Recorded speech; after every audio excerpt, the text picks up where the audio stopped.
Hello guys, how are you all? Welcome back to another video. Today is another class of math. So let's start. Last class में हमने पढ़ा था domain, range और codomain. ठीक है, उस पर एक एग्जांपल देखते हैं अभी.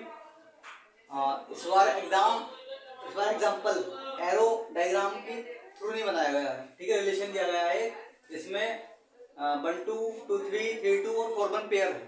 ठीक है, इसमें बताना है आपको डोमेन क्या है, रेंज क्या है और कोडोमेन क्या है. रिलेशन है ए टू बी. ठीक है, जब आप इसी रिलेशन को लिखते थे सेट ए से सेट बी के लिए तो क्या करते थे, यहाँ देख लेते हैं. 1 लेट करता था 1 से 2, 8 से 3, 27 से, इस तरीके से लेट करता था. तो स्टार्टिंग वाले जो होते थे इनको ऐसे लिखते थे ना हम, जैसे 1 1 है ना, 2 8 3 27, इस तरीके से लिखे थे हमने पीछे. कहने का मतलब ये है कि अगर कोई रिलेशन दिया गया है आपको इस टाइप में, ठीक है, रोस्टर फॉर्म बोलते हैं. तो रोस्टर फॉर्म क्या होती है, कर्ली ब्रैकेट के अंदर कोमे के द्वारा लगे होते हैं ब्रैकेट. कर्ली ब्रैकेट के अंदर पेयर होते हैं कोमे के द्वारा, यानी कोमा लगा होता है वहाँ. ठीक है, तो ये रोस्टर फॉर्म है. रोस्टर फॉर्म में जब भी कोई रिलेशन दिया गया होगा तो स्टार्टिंग हर पेयर के स्टार्टिंग वाला 1 2 3 4 ये होता है डोमेन, और सेकंड वाला 2 3 2 1 ये होता है रेंज. ठीक है, यहाँ पर आप कोडोमेन नहीं बता सकते हो. और कोडोमेन पूछा जाएगा ना यहाँ पर रिलेशन में, तो आप कोडोमेन नहीं बता सकते. क्यों नहीं बता सकते? क्योंकि कोडोमेन तो सेकंड सेट के, यानी कि सेकंड सेट के सारे एलिमेंट होते हैं. आप ये सेकंड सेट बता नहीं सकते कि सारे एलिमेंट कौन कौन से हैं. ये एलिमेंट तो वो हैं सेकंड सेट के, आप एलिमेंट नहीं बता सकते कि कौन कौन से हैं टोटल एलिमेंट. यहाँ पर तो ये बात है कि यहाँ पर जो रिलेशन है ये शो कर रहा है कि फर्स्ट सेट का रिलेशन सेकंड सेट के 2 से है, सेकंड का 3 से है, थर्ड का 2 से है, 4 का 1 से है. फर्स्ट सेट के एलिमेंट, यानी कि फर्स्ट का, दोबारा बता रहा हूँ, 2 सेट हैं, सेट ए और सेट बी कह सकते हैं. ठीक है, रिलेशन बताया मैंने. रिलेशन कहाँ से कहाँ के लिए रिलेशन है, सेट ए से सेट बी के लिए. तो सेट ए का जो फर्स्ट एलिमेंट है यानी कि 1 है, वो रिलेट कर रहा है 2 से, बी के 2 से, और सेकंड कर रहा है 3 से. इस टाइप में सभी कर रहे हैं. तो स्टार्टिंग वाले क्या हो जाएंगे, जैसे कि यहाँ भी क्लियर है. अगर बताना चाहें तो, एग्जांपल लेना चाहें तो, ये स्टार्टिंग वाले क्या होते हैं, ये होते हैं डोमेन. ठीक है, सेकंड वाले होते हैं बी वाले, ये होते हैं रेंज. ठीक है, बाकी कोडोमेन सेट बी के सारे एलिमेंट होते हैं, लेकिन सेट बी हम यहाँ बता नहीं सकते. ये तो रिलेशन है केवल. ठीक है, आगे देखते हैं रिप्रेजेंटेशन ऑफ रिलेशन को किस तरीके से रिप्रेजेंट किया जाता है. ठीक है, लैंग्वेज होती है, उसको कैसे कन्वर्ट करते हैं अपने आंसर को फाइंड करने के लिए. तो रिप्रेजेंटेशन ऑफ रिलेशन 3 तरीके से होता है. एरो डायग्राम पढ़ के ही आ रहे हैं, और रोस्टर फॉर्म भी हम पढ़ चुके हैं. डिटेल में नहीं गए थे, लेकिन रोस्टर फॉर्म में ही यूज हो रहे थे अधिकतर, ये है ना. रोस्टर फॉर्म में यूज होते हैं, लेकिन दिए सेट बिल्डर फॉर्म में दिए जाते हैं. एग्जाम में सेट बिल्डर फॉर्म में दिए जाते हैं अधिकतर. ठीक है, हमें रोस्टर फॉर्म में कन्वर्ट करना होता है, उन्हें तब सोल्व करते हैं. एरो डायग्राम, रोस्टर फॉर्म और सेट बिल्डर फॉर्म. सबसे पहले सेट बिल्डर फॉर्म की बात करते हैं. मान लो कोई सेट ए है जिसके एलिमेंट है 1 2 3 4, और कोई सेट बी है जिसके एलिमेंट है 1 8 13 27 और 17. ठीक है, रिलेशन दिया गया है और, ठीक है, ये गिवन है. रिलेशन दिया गया और 2 एलिमेंट में. सबसे पहले ये बताओ मुझे कि अगर ए और बी की बात की जाए तो जो ग्रुप बनेगा हमारा, है ना, इस टाइप में जो ग्रुप बनेगा, तो ये ग्रुप के अंदर 2 एलिमेंट होंगे, 3 एलिमेंट होंगे, या 4 एलिमेंट होंगे, यानी कि ट्विन होंगे या ट्रिपल होंगे, या फिर 4 एलिमेंट होंगे, 4 एलिमेंट होंगे, ये बताइए आप. सबसे पहले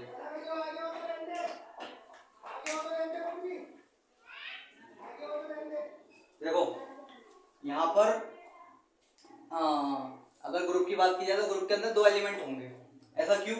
क्योंकि जब हम ए क्रॉस बी कर रहे थे तो क्या होता है, ए क्रॉस बी करने पर फर्स्ट सेट का फर्स्ट एलिमेंट, सेकंड सेट का फर्स्ट एलिमेंट, इस टाइप में आते हैं ना. फर्स्ट का फर्स्ट, सेकंड का फर्स्ट का सेकंड, इस टाइप में आते हैं ना. तो ये ग्रुप में होते हैं. तो ट्विन का बनता है, ट्रिपलेट का नहीं बनता है, ना ही 4 का बनता है। ठीक है, आगे बात करें तो ये गिवन है, एक रिलेशन है आर, ठीक है,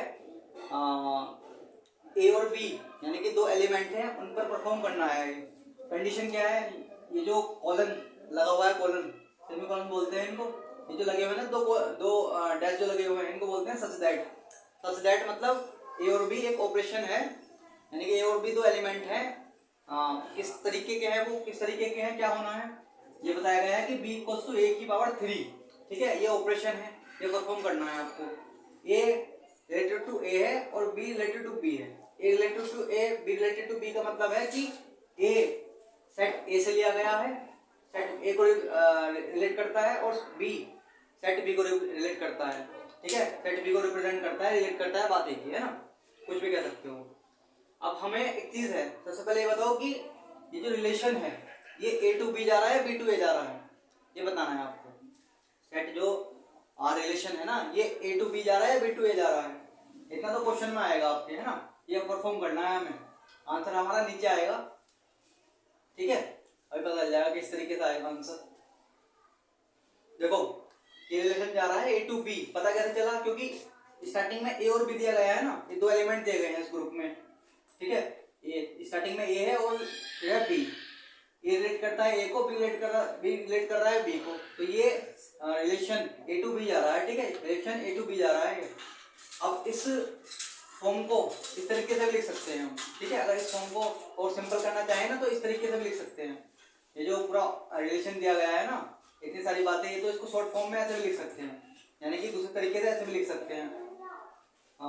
देखो कैसे लिखा जाता है, ए आर बी, इसको ए बी जो ब्रैकेट में है ना, ये ब्रैकेट में जो है ए बी को इस तरीके से लिख सकते हैं, ए आर बी, यानी कि A is related to B, A is related to B such that, और ये इफ एंड ओनली इफ का साइन होता है, सच दैट की जगह ये साइन आ सकता है, इफ एंड ओनली इफ। और क्या परफॉर्म करना है, बी इक्वल्स टू ए की पावर 3, और ए रिलेट करता है ए को, बी रिलेट करता है बी को, ये परफॉर्म करना है हमें। ठीक है, ये परफॉर्म करना है, तो इसको रोस्टर फॉर्म में लिखना होता है, तभी हमारा आंसर आता है। अब देखते हैं सेट बिल्डर फॉर्म को रोस्टर फॉर्म में कैसे कन्वर्ट किया जाएगा। ठीक है, केवल यहाँ पर फोकस करना है इस ऑपरेशन पर, b इक्वल्स टू a की पावर 3 जो है। ठीक है, यहाँ पर परफॉर्म करके दिखाऊंगा रोस्टर फॉर्म में। अगर मान लो सेट a का हम बन लेते हैं, यानी कि a को हम बन मानते हैं, तो ऑपरेशन क्या दिया गया है, ऑपरेशन दिया गया है कि a की पावर 3 इक्वल्स टू b, यानी कि बन की पावर 3, अगर a बन लेते हैं हम, तो बन ए मतलब बन की पावर 3 क्या आएगा, बन आएगा, तो b की वैल्यू बन आ रही है। तो हमें ये देखना है कि सेट b में बन रिप्रेजेंट है क्या, मौजूद है क्या। ठीक है, अवेलेबल है क्या, तो यहाँ पर बन अवेलेबल है। तो पहला जो हमारा सेट बनेगा, पहला सेट क्या बन जाएगा हमारा, पहला ग्रुप क्या बन जाएगा, बन जाएगा। ठीक है, अगर हम a को 2 मानते हैं यहाँ पे, तो a की पावर 3 कितना है, b है, 2 की पावर 3 कितना होता है, 8 होता है। तो हम देखेंगे a की पावर 3 अगर 8 है, तो b की वैल्यू क्या आएगी, 8 आएगी। यहाँ पर देखना है 8 मौजूद है क्या, तो 8 मौजूद है यहाँ पर, तो सेकंड पेयर में जाता है हमारा 2,8।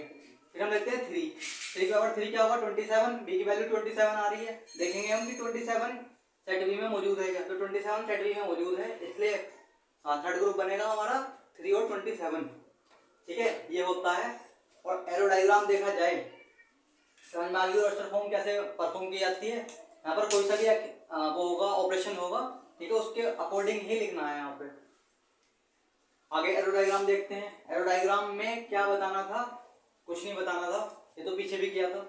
कोई सेट ए है जिसमें 1 2 3 4 एलिमेंट है, और कोई सेट बी है जिसमें 1 8 13 27 और 17 एलिमेंट है। ठीक है, रिलेशन दिया गया और जो ए टू बी है।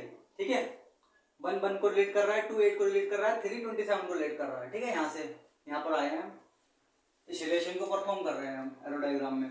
ठीक है, तो ये हो गया डोमेन, आपको पता ही है 1 2 3 हो जाएगा, रेंज 1 8 27 हो जाएगा, कोडोमेन हो जाएगा 1 8 13 27 और 17। पता ही होगा कैसे होते हैं, पीछे भी सीख के आए थे। डोमेन में वो नंबर आते हैं जो रिलेट कर रहे हैं बी को, मतलब बी से रिलेट कर रहे हैं, तो 1 2 3 रिलेट कर रहे हैं बी से। और रेंज में वो नंबर आते हैं, वो एलिमेंट आते हैं जो सेट ए से रिलेट कर रहे हैं, तो सेट ए से रिलेट कर रहे हैं 1 8 27, और कोडोमेन में बी के सेट बी के सारे एलिमेंट आते हैं। आगे बात करें तो एग्जांपल देख लेते हैं एक और। कोई रिलेशन आर है, कोई रिलेशन आर है, ए इज रिलेटेड टू बी, ठीक है, या कह सकते हैं ए कोमा बी इफ ये सेमीकोलन भी आ सकता है यहाँ पे, और आई डबल एफ भी आ सकता है, इफ एंड ओनली इफ भी आ सकता है। ऊपर ही बताया था मैंने, यहाँ इफ एंड ओनली इफ होता है। एक्शन क्या है यहाँ पे, मतलब ऑपरेशन क्या है यहाँ पे, ऑपरेशन है A plus B less then और इक्वल टू 3 है, ठीक है। और ए बी क्या है यहाँ पे, ए बी है एन को रिलेट कर रहे हैं, ए बी रिलेट कर रहे हैं एन को, एन यहाँ पर नेचुरल नंबर है। तो कहा गया है domain of range, sorry domain of relation R और रेंज ऑफ रिलेशन आर और कोडोमेन बताना है, ठीक है। कैसे फाइंड करेंगे, सबसे पहले हम इसको सिंपल फॉर्म में लिख लेते हैं। ये रिलेशन आर क्या दिया गया है, ए कोमा बी में दिया गया है, ठीक है। ये लिखो, इसको लिखो या इसको लिखो, बात एक ही होती है, ठीक है। ए कोमा बी दो एलिमेंट है, ए और बी हमने एलिमेंट लिए हैं, ए प्लस बी जिन्हें परफॉर्म करना है हमें, ठीक है। दोबारा बता रहा हूँ मैं, आर रिलेशन है कोई ए और बी में है वो, ठीक है। A plus B less than equal to 3 condition दी गई है, ए और बी रिलेट करते हैं नेचुरल नंबर को। जैसे मैंने ऊपर पूछा था कि ये रिलेशन ए टू बी जाएगा या बी टू ए जाएगा, तो यहाँ पर बताना है कि रिलेशन ये कहाँ से कहाँ को डिफाइन है, मतलब किस सेट से किस सेट को डिफाइन है, किस सेट को डिफाइन कर रहा है, ये बताना है। देखो यहाँ पे ये रिलेशन, देखो ए भी नेचुरल नंबर को डिनोट कर रहा है, बी भी नेचुरल नंबर को डिनोट कर रहा है, तो ये रिलेशन जाएगा एन टू एन, यानी कि नेचुरल नंबर से नेचुरल नंबर की ओर जाएगा ये। तो ये कैसे लिखा जाता है, पीछे बताया था, डिफाइंड ऑन सेट एन, ऐसे लिखा जाता है। जब कोई सेम नंबर सेम सेट होते हैं ना जब दो, तो वो डिफाइन करके लिखे जाते हैं। वरना कैसे लिखे जाते हैं, वरना लिखे जाते हैं सेट ए इज पिछले लैंग्वेज लिखवाई थी ना, याद नहीं आ रही मुझे, ठीक है, वैसे लिखे जाते हैं। और यहाँ पर क्या बतानी है बात, देखो नेचुरल नंबर की बात करें तो नेचुरल नंबर 1 से स्टार्ट होते हैं, ठीक है। तो यहाँ पर जैसे हमने सेट ए सेट बी से लिया था, यहाँ सेट ए सेट बी नहीं है, यहाँ नेचुरल नंबर पर परफॉर्म करना है आपको, ठीक है। वहां पर तो सेट ए से सेट बी से आ रहे थे ए और बी, यहाँ पर आएंगे एन से, तो खुद ही परफॉर्म करना है। सबसे पहले हम ले लेते हैं 1, माना हमने एन 1 है, ठीक है। तो बी क्या क्या हो सकता है, क्योंकि ये इक्वल्स टू 3 और लेस देन 3 जाना है, तो बी हो सकता है 1 हो सकता है और 2 हो सकता है, ठीक है। 3 नहीं हो सकता, क्योंकि 3 और 1 हो जाएगा 4, जो कि गलत हो जाएगा, ठीक है।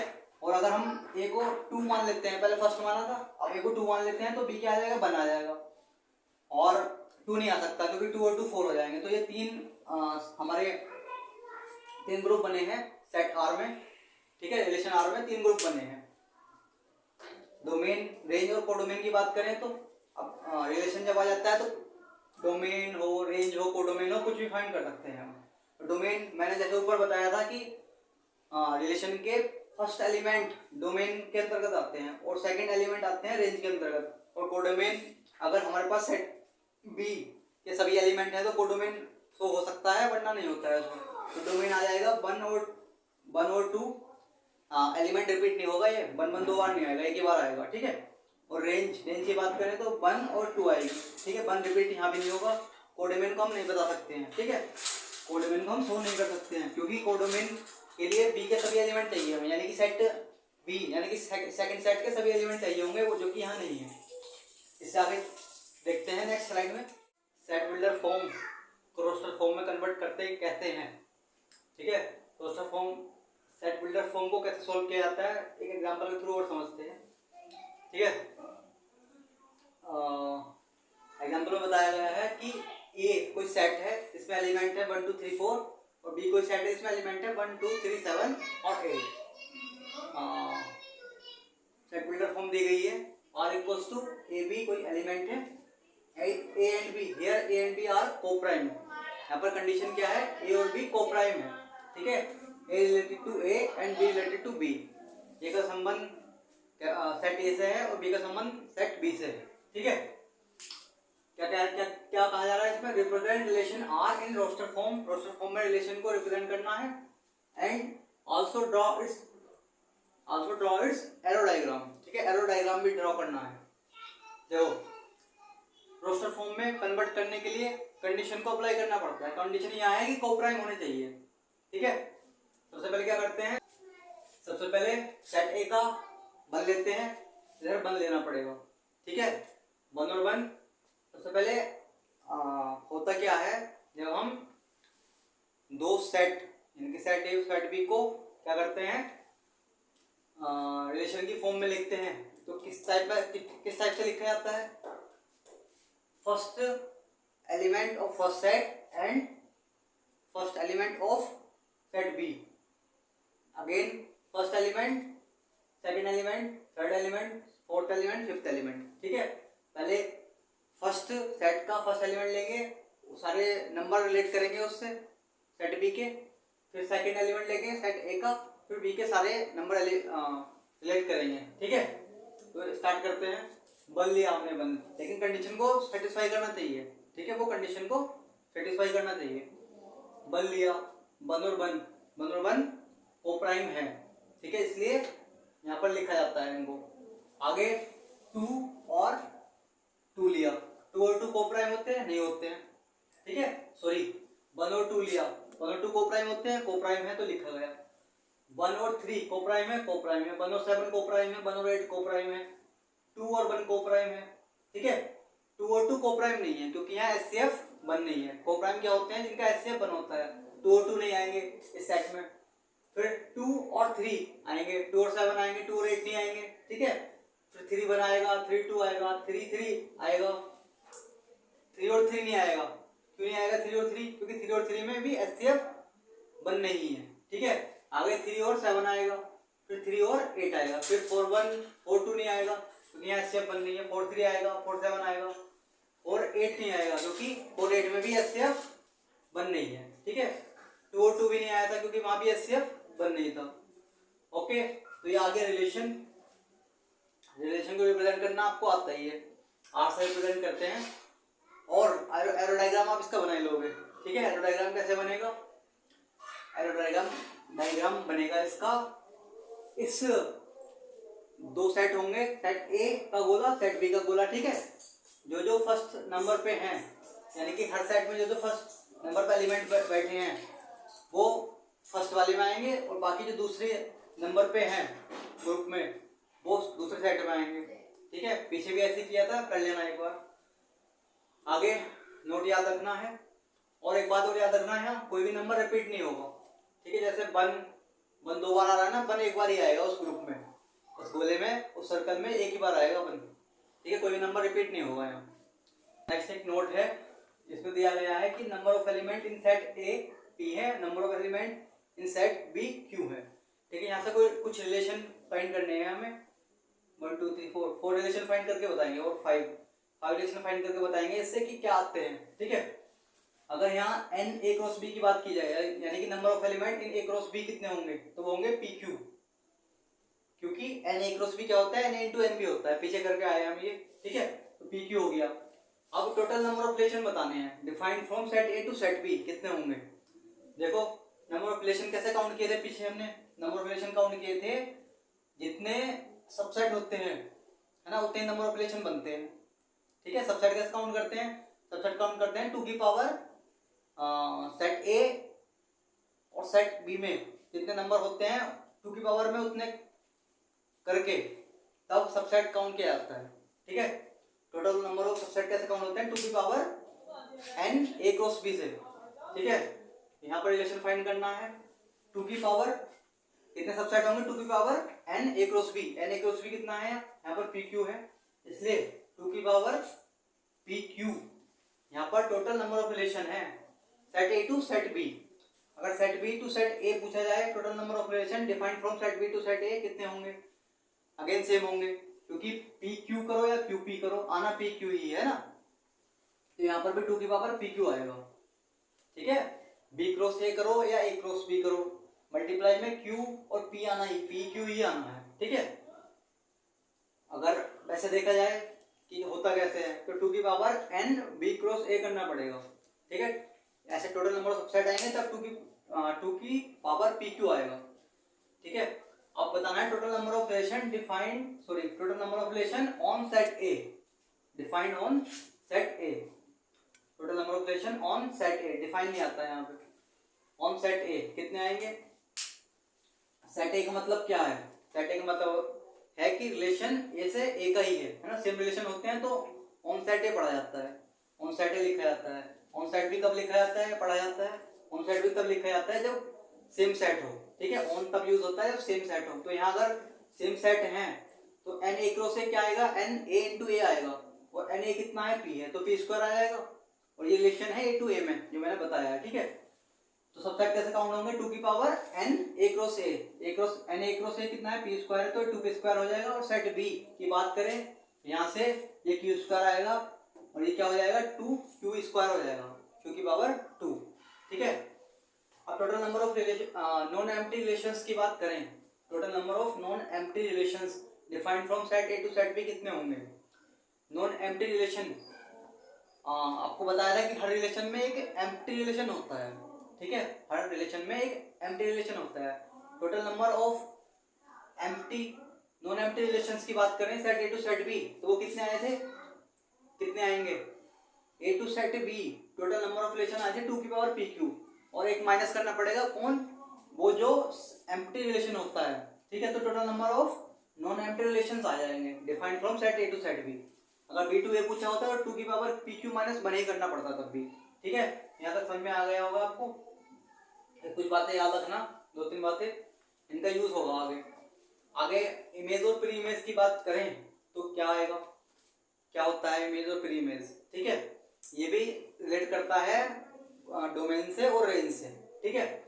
हमने माना कि कोई दो सेट हैं, एक सेट ए है एक सेट बी है, ठीक है।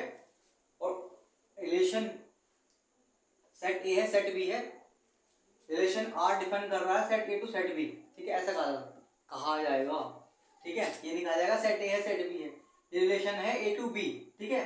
रिलेशन आर है set A to set B, उसमें क्या है? ए में 1 2 3 है और बी में 4 5 6 है, ठीक है। 1 रिलेट कर रहा है 4 से, 2 रिलेट कर रहा है 4 से, और 2 रिलेट कर रहा है 5 से भी, ठीक है। तो ये जितने एलिमेंट इधर के हैं, जितने एलिमेंट इधर के हैं, यानी कि जो एलिमेंट ए के बी से रिलेट कर रहे हैं तो वो कहलाएंगे प्री इमेज, और जो एलिमेंट बी के ए से रिलेट कर रहे हैं वो कहलाएंगे इमेज, ठीक है। जैसा कि डोमेन और रेंज में होता था, ठीक है। इधर के जो एलिमेंट उधर से रिलेट करते थे वो डोमेन कहलाते थे, और इधर के एलिमेंट जो इधर रिलेट करते थे वो रेंज कहलाते थे, ठीक है। ऐसे ही इसमें होता है। अभी समझ में आ जाएगी आपको बात। देखो ये पूछा गया है what is image of one under relation R, what is image of one,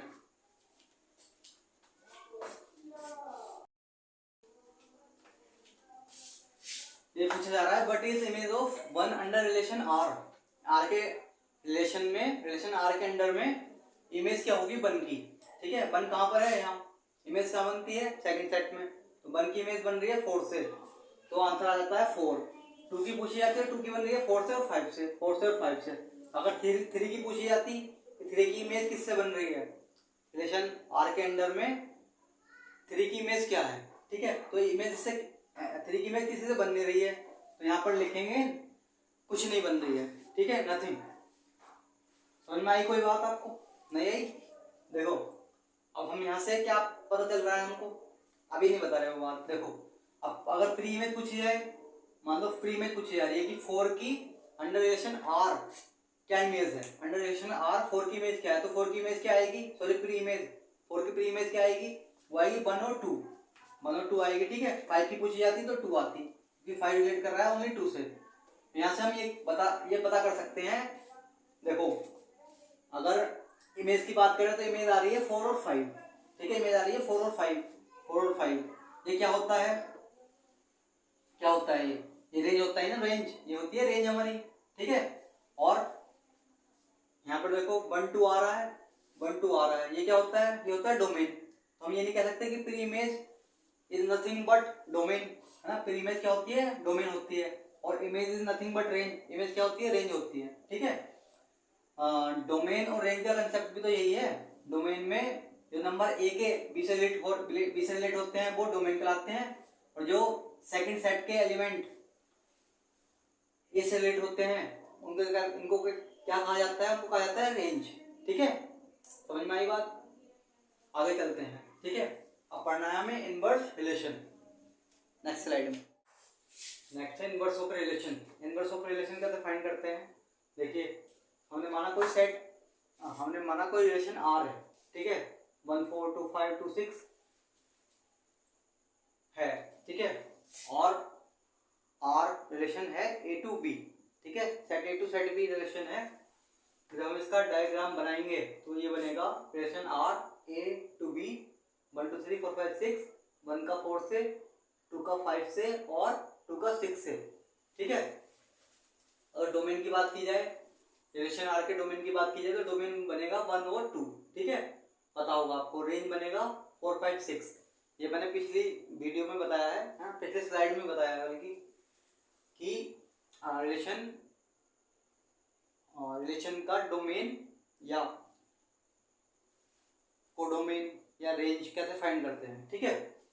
आगे देखते हैं। देखो अब इनवर्स क्या होता है। इनवर्स होता है इसका जस्ट अपोजिट। यानी कि आपको क्या करना है, बी को ए के प्लेस पर लेके आना है और ए को बी के प्लेस पर लेके आना है। तो बी इस साइड आ जाता है और ए इस साइड, ए दूसरी साइड चला जाता है, ठीक है। आपस में इंटरचेंज करेंगे अपनी पोजीशन, ये बी इस साइड और ए उस साइड, ठीक है। जैसे जैसे रिलेट कर रहे थे वैसे वैसे रिलेट करेंगे, लेकिन एरो इस बार इस टाइप में थे ना, इस टाइप में ही जाएंगे, लेकिन चेंज देखना, चेंज 4 2 बन जा रहा है, सॉरी 4 2 बन जा रहा है। तो 4 5 6 था, 4 रिलेट कर रहा था 1 से, 4 रिलेट कर रहा है 1 से, या 5 रिलेट कर रहा था 2 से, या 5 रिलेट कर रहा है 2 से, या 6 रिलेट कर रहा है 2 से, 6 रिलेट कर रहा है 2 से, ठीक है। वैसे ही जा रहे हैं एरो, लेकिन इस बार इधर बी की साइड से जा रहे हैं, ठीक है। पहले जा रहे थे ए की साइड से, क्योंकि अब पोजीशन इंटरचेंज हो गई है। और इस बार जो रिलेशन है, इनवर्स रिलेशन को आर के ऊपर -1 से रिलेट करते हैं, ठीक है, रिप्रेजेंट करते हैं, आर के ऊपर -1 से रिप्रेजेंट करते हैं। तो रिलेशन R -1 कह सकते हैं ना। तो इनवर्स रिलेशन में क्या करना है आपको, जैसा कि मैंने बताया कि सेट इंटरचेंज करने हैं, ठीक है। ये रिलेशन है ना, ये इंटरचेंज करना है। सेकंड वाले को फर्स्ट पर लेके आना है, फर्स्ट वाले को सेकंड वाले पर लेके आना है, इतना हुआ। तो ये जो रिलेशन बना है, ये बना है 4 to 1, 5 to 2 और 6 to 2 बना है, ठीक है। और ये है B to A, A to B नहीं है, ये है B to A, ठीक है।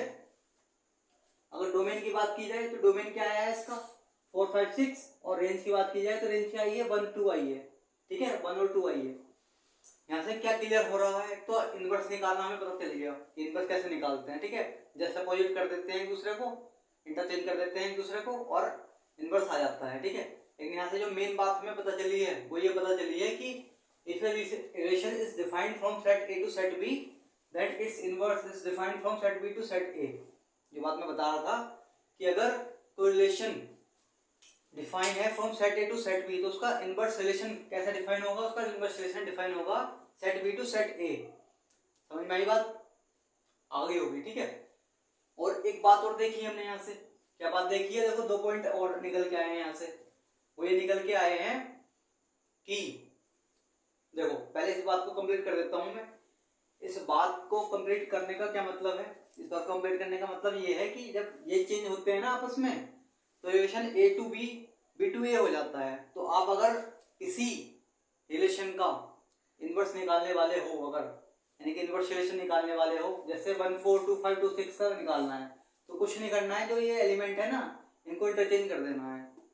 सेकंड वाला फर्स्ट पोजीशन पे, सेकंड वाला फर्स्ट पोजीशन पे, सेकंड वाला फर्स्ट पोजीशन पे। और जब सेकंड वाले को फर्स्ट पोजीशन पे लेके आओगे तो फर्स्ट वाला ऑब्वियसली सेकंड पोजीशन पे आएगा, ठीक है। आप कहाँ देख सकते हो, इस चीज को यहाँ देख सकते हो, ठीक है। 1 4 4 1 2 5 5 2 6 2, सॉरी 2 6 और 6 2, ठीक है। एक बात ये कंप्लीट हुई। सेकंड बात ये है, अगर आप ध्यान से देखोगे तो domain of R range of R dash है के बराबर है, यानी कि इनकी जो इनवर्स रिलेशन और हमारा रिलेशन था आर और आर डैश, ठीक है, इनकी जो रेंज है इक्वल है, और इनके जो डोमेन है और रेंज है आपस में इक्वल हैं, ठीक है। डोमेन और रेंज इक्वल हैं, किसकी, आर की और आर डैश की डोमेन और रेंज इक्वल हैं, और वैसे ही रेंज आर और आर डैश की दोनों इक्वल हैं, ठीक है। आप देख सकते हैं जैसे डोमेन की बात की जाए तो डोमेन यहाँ पर है 1 और 2, ठीक है।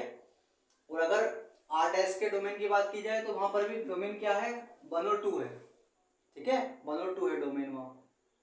समझ में आई बात? सॉरी यहाँ पर रेंज क्या है, रेंज 1 और 2 है वहाँ, ठीक है। यहाँ पर डोमेन 1 और 2 है, वहाँ रेंज 1 और 2 है।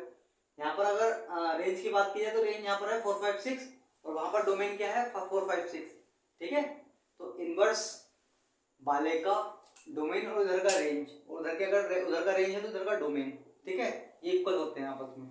आगे नीचे आते हैं, टाइप्स ऑफ रिलेशन की बात करें तो सबसे पहला टाइप आता है एम्प्टी या वॉइड या नल रिलेशन कह सकते हो। एम्प्टी का मतलब भी खाली होता है, वॉइड का मतलब भी खाली होता है, नल का मतलब भी खाली होता है।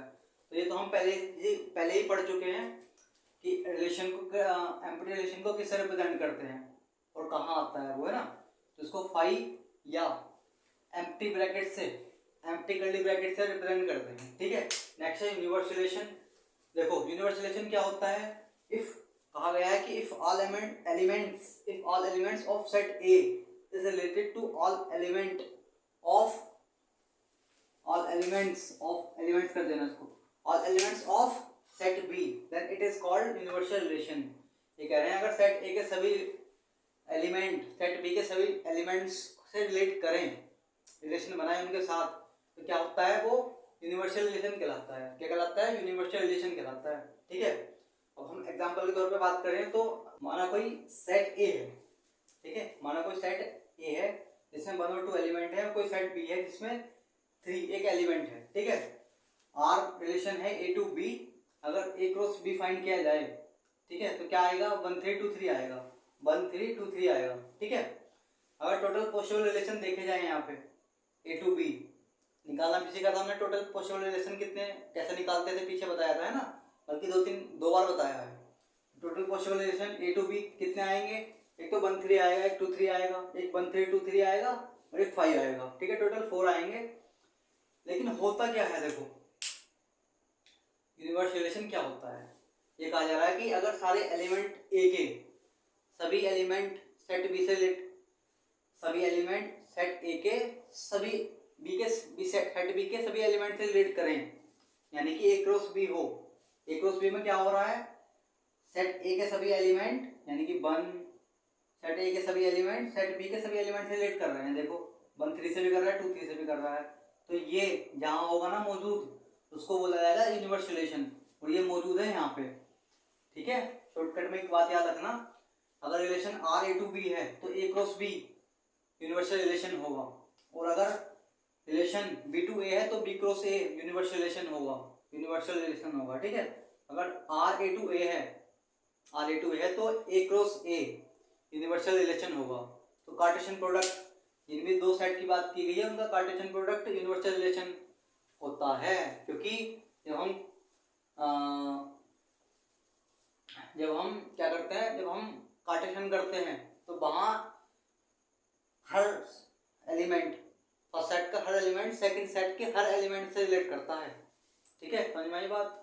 आगे आइडेंटिटी रिलेशन है, रिफ्लेक्सिव रिलेशन है और सिमेट्रिक रिलेशन है और ट्रांजिटिव रिलेशन है, जिसे हम देखेंगे अगली स्लाइड में।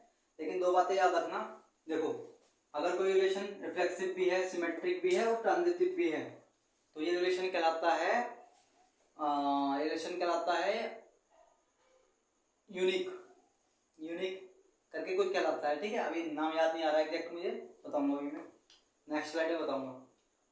और आइडेंटिटी रिलेशन हो या रिफ्लेक्सिव या कोई सा भी रिलेशन हो, इनमें ये सेट ए टू बी नहीं होते हैं, बी टू ए नहीं होते हैं, ये सेम सेट में होते हैं, यानी कि ए टू ए होता है, बी टू बी होता है, सी टू सी होता है, इस टाइप में होंगे, ठीक है। ऑन सेट होते हैं ये, ठीक है, ए टू ए होते हैं, बी टू बी होते हैं, ये ए टू बी नहीं होते हैं, बी टू ए नहीं होते हैं, ठीक है। और ये तीनों सेट मतलब ये तीनों रिलेशन जहाँ पर होंगे उस रिलेशन को कहा जाएगा इक्विवेलेंट रिलेशन, ठीक है। अगर कोई रिलेशन रिफ्लेक्सिव भी है, सिमेट्रिक भी है, ट्रांजिटिव भी है तो वो कहलाता है इक्विवेलेंट रिलेशन, ठीक है। अगली स्लाइड में चलते हैं। नेक्स्ट है आइडेंटिटी रिलेशन। डेफिनेशन है, a relation defined on a set A is said to be an identity relation if each and every element of A is related to itself and only to itself। कहने का मतलब ये है अगर कोई relation define है set ए पर तो वो एक आइडेंटिटी रिलेशन कहलाएगा अगर हर एलिमेंट सेट ए का खुद से और केवल खुद से रिलेट हो। समझ में आई बात? नहीं आई होगी। एग्जांपल देखते हैं। कोई सेट ए है, ठीक है, और माना हमने इसमें कोई रिलेशन है 1 to 1, 2 to 2 और 3 to 3, ठीक है। अगर कोई ऐसा रिलेशन है जिसमें 1 to 1, 2 to 2, 3 to 3 एलिमेंट हैं तो एक आइडेंटिटी रिलेशन कहलाएगा, ठीक है। 1 to 1, 2 to 2, 3 to 3, ठीक है। कोई सेट अगर है, ये माना हमने कोई सेट ए है और अगर यहाँ से रिलेशन फाइंड करें सेट ऑन सेट ए तो क्या होगा? ये आइडेंटिटी रिलेशन कहलाएगा अगर 1 to 1, 2 to 2, 3 to 3 और अगर यहाँ 4 भी होता तो 4 से 4 अगर कोई नंबर रिलेट करता, यानी कि खुद से ही रिलेट करने चाहिए वो आपस में, ठीक है। रिलेशन को खुद से बनाए तभी आइडेंटिटी रिलेशन कहलाएगा। अगर मान लो 3 यहाँ रिलेट करता 2 से तभी आइडेंटिटी रिलेशन नहीं होता, ठीक है। कोई और सा रिलेशन होता है, वो आगे बताऊंगा कौन सा रिलेशन होता है। अगर 1 to 1 है, 2 to 2 है, 3 to 3 है, तो अगर 4 होता, 4 से 4 होता तो ये आइडेंटिटी रिलेशन होता। अगर रिफ्लेक्सिव रिलेशन है, एक मिनट,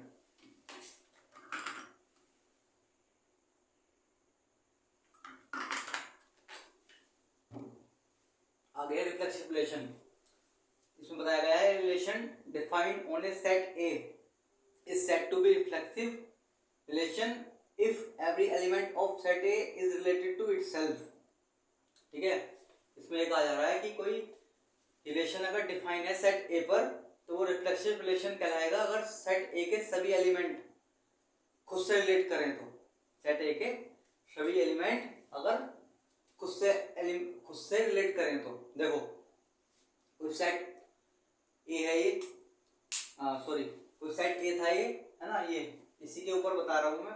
कोई सेट ए है जिसमें हमने रिलेशन डिफाइन किया है, ठीक है, 1 to 1, 2 to 2, 3 to 3, ठीक है।